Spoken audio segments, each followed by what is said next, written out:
do is I draw 2 grid lines on either side of the square. That divides everything into 4 quadrants that's easily visible: high, low, left, and right.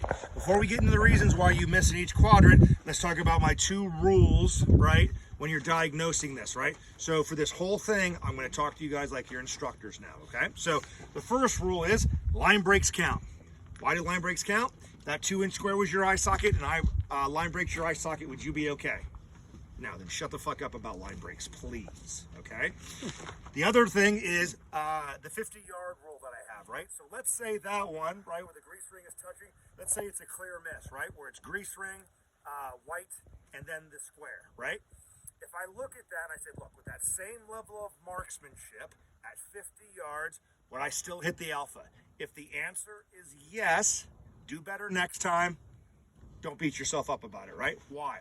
It's almost impossible for you as the shooter or the coach to diagnose what the mistake was, because that margin of error is so small, right? And the worst thing you can do as an instructor is when you don't know the answer and you make shit up, okay? There's no way you're going to see if it could hit the alpha at 50 yards, there's no way you're going to figure out what the shooter did. So just, all right, dude, 50-yard rule. Do you know what you did? No, then move on, okay? Talk about more egregious mistakes, okay? So 3 reasons why you miss high. You've been shooting your shitty Glock trigger for 10 years, then all of a sudden you get a staccato, right? Right? So you know to pull that Glock trigger takes 10 units of energy. The staccato takes 5. First time you shoot it, how many units of energy does your body give you? All 10. Some people whack it low, some people heal it high, right? It is what it is.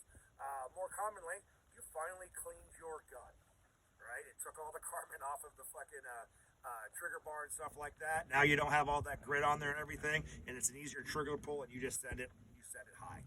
It is what it is. Become intimately involved with your trigger, okay? The second reason is compensation. You miss one low, so you compensate by missing one high, right? We do that all the time, especially when we're shooting laterally, right? You're here, you miss one long, so the next one's short, so the next one's short, so the next one's long, right? You're swinging your hips around it. Dumb shit like that. Anyway, right? Compensation is a byproduct of timing. Or timing is a byproduct of speed. Is there any speed necessary in this drill? There's not. Just hit the target, okay? And the following one is healing, right? Talked to some of you guys about that, right?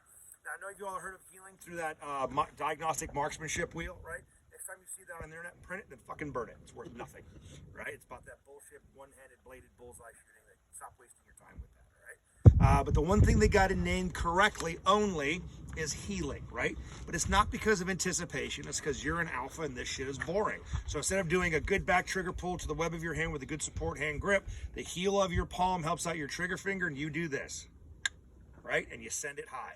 Now, healing is the pain. What's the problem? Weak support hand grip. What do I mean by that? Rob, can I borrow you real quick? You stand right there. I don't know if we already did this, but get out your firing hand. Okay, so this is firing hand. I'm going to imitate a good support hand grip on top with pinky pressure. Try and heal. Very difficult, right? Now I'm going to do what you guys do with your thumbs fucking forward. No pinky pressure right here. Now heal. Got it? Okay? Healing is the pain. Weak support hand with no pinky pressure is the problem. Solve the problem, the pain goes away. Okay, cool. Thank you, bro. All right, so those are 3 reasons why you miss high, 3 reasons why you miss low. First one, compensation. You miss one high, so you compensate by missing one low. Don't do that. Shoot the dot in the square. The other one is you're trying to be a sniper. You're not going to pull the trigger until it's in the middle of the middle of the middle, right? When you do that, you leave yourself a 1-inch margin of error. Why are you going to do that to yourself? If you pull the trigger with the dot on the top of the letter, now you have a 1.8-inch margin of error. Why is that important?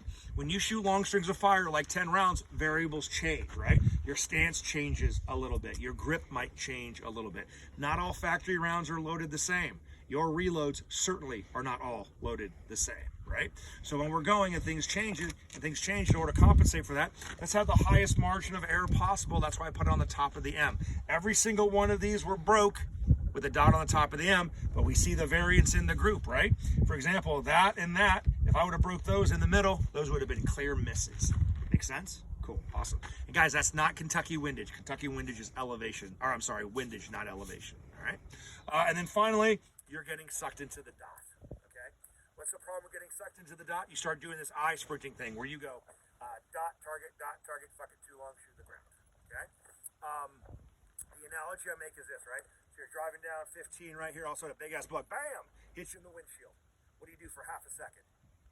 Look at the bug, right? And then what do you do right after that? Oh, fuck the road, right? This tiny little bug, because you're focused here, made you lose focus of a 6-lane highway. So then what do? Turn on the windshield wipers and washers and rub the guts all over the fucking windshield. And now it's worse, right? How do you focus on the road with the guts all over the windshield? You look through the guts onto the road. Look through the dot onto the target. Now, I know sometimes I say shoot the dot, right?